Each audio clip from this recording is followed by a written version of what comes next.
Ryan used to dress like this. Plus, he's married to a white woman twice his age. And that would explain the clothes. All right. Oh, Lord. Rob Williams. I know. You tried. You might know her as Maxine Shaw, the sharp-tongued queen of living single who could drag you in court and casual conversations without breaking a sweat. You're a young black woman with a college degree running your own business. You dismiss the odds every day. Or maybe you remember her as Pam from The Cosby Show, who showed up in the final season and somehow made it better. All right, good. We can have a toast here. To Cousin Pam coming here. But what you might not know is that Erika Alexander isn't just an actress. She's a full-blown powerhouse. She's a producer, a writer, and one of the boldest activists in the game. Whether she's risking her safety to scream Black Lives Matter, calling out Hollywood for erasing black creatives, testifying about reparations, or dropping award-winning documentaries and podcasts, Erika Alexander isn't here to be liked. She's here to be heard. So let's hear her story. Please, go on. Erika Alexander was born on November 19th, 1969 in Winslow, Arizona, a tiny desert town best known for that one line in an Eagles song. But Erika didn't stay there long. Her family moved to Philadelphia, and that's where things really began. She was one of 6 kids in a working-class household, raised by a preacher dad and a teacher mom, church on Sundays, books on weekdays, no time for foolishness. Her family was loving but strict, the kind of home where if you said you wanted to be an actor, you better mean on the church stage. 1, 2, 3, press!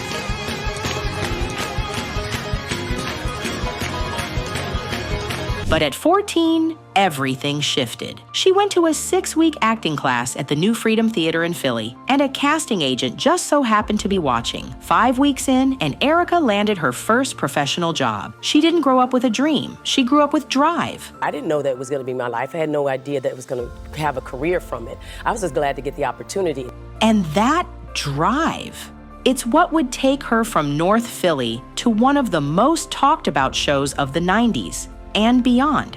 After she took on little roles in films like My Little Girl, I don't need it.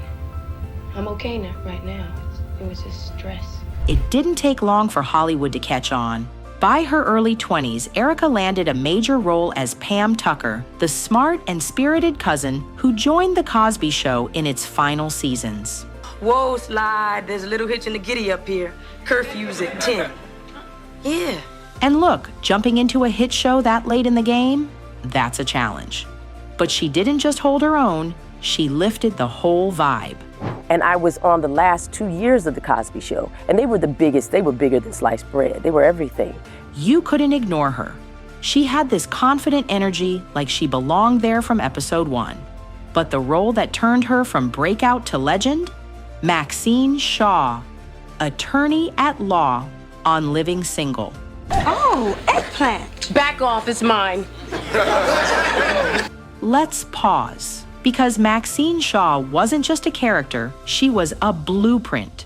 A whole generation of girls and grown women saw her as the no-nonsense, hyper-smart, hilarious black queen who would roast you, defend your rights in court, and look good doing it. All in one breath, Erika made Max a household name. She took home an award out of 2 NAACP Image Award nominations. But more importantly, she carved a space for professional black women on screen who didn't feel watered down or trapped in stereotypes. After Living Single, wrapped in 1998, Hollywood did what it always does to strong black women who take up space. It cooled off. Black women, we sort of go, you were good in that, and then that's it. That's unacceptable. And because Erika's not one to just move on from something iconic, she's helping us relive it, literally. Well, the people always want more. Yes. And so Erika and I and Heartbeat have teamed up to give you more. How about the Reliving Single podcast? In Reliving Single, the rewatch podcast she co-hosts with her real-life bestie, Kim Coles, the two dive deep into Living Single episodes, character tea, and all the behind-the-scenes drama fans never got to see. It's funny, insightful, and a reminder of just how ahead of its time the show was. Erika also showed up in films like The Long Walk Home, No, I'm not from out of town. Deja vu, Basically, we're folding space in a higher dimension to create an instantaneous link between two distant points. Love, Liza, and Get Out, playing roles that ranged from supporting characters to scene-stealing forces. In 2023, she had a standout role in American Fiction, a smart, sharp dramedy that gave her the space to flex every acting muscle she's got. No, not ha-ha funny. Like, sad funny. Okay. And on TV, forget it. She's been everywhere. She played Attorney Perenna in Black Lightning, a kind of mystical therapist who helped heroes access their powers. Aren't you sweet? I'm in the neighborhood to meet with you, Jennifer. In Wu-Tang: An American Saga, she was Linda Diggs, mother to the RZA.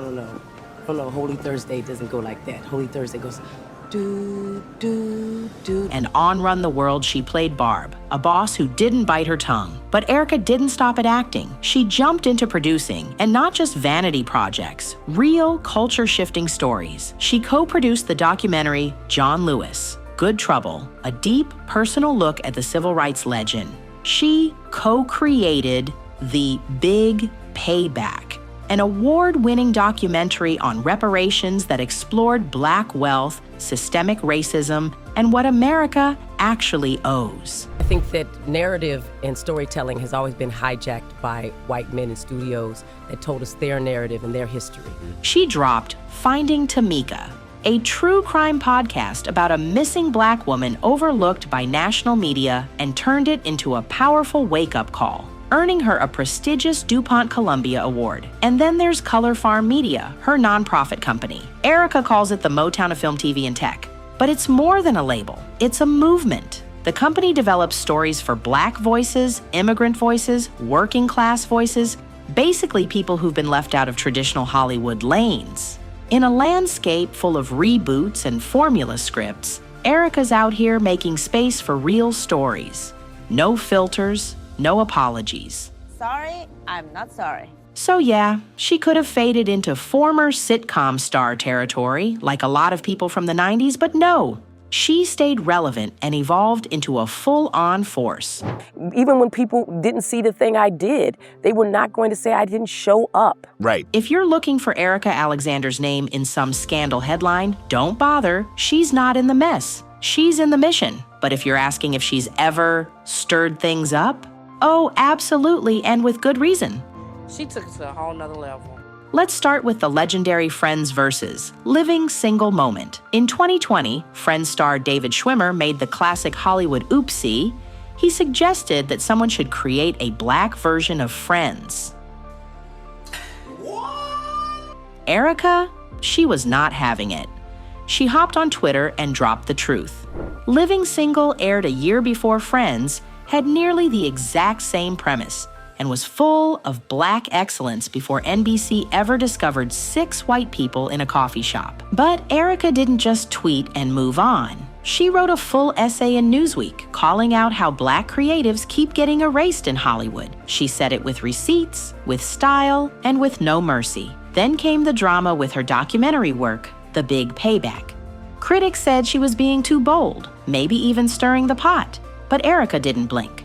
She stood her ground and doubled down, because when you're telling the truth in a world that prefers denial, being called controversial just comes with the territory.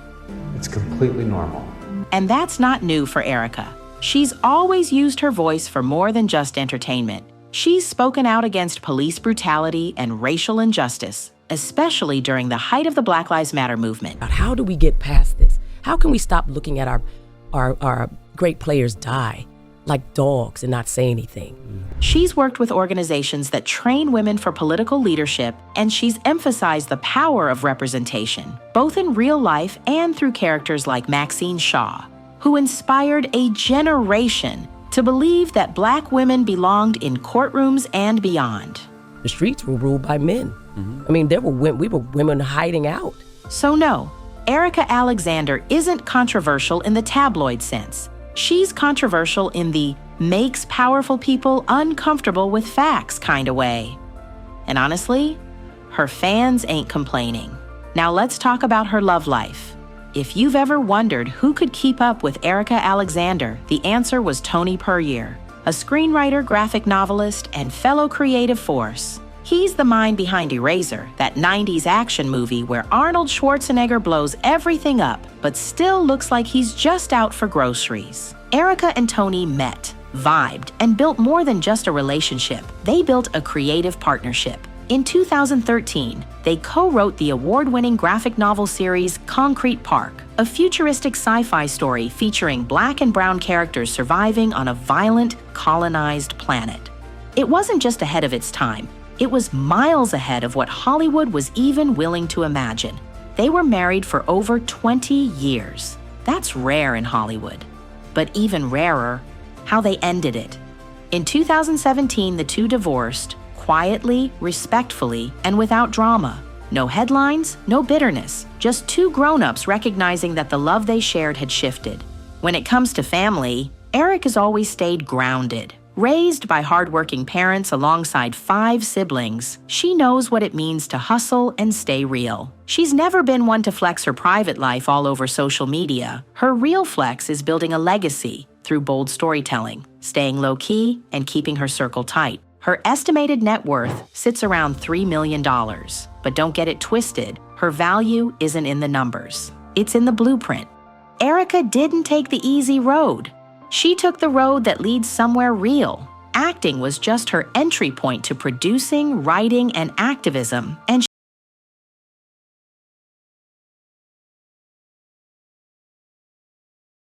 that character lives rent-free in Black culture forever. It's that Erika Alexander stayed loud, stayed sharp, and built something bigger than herself.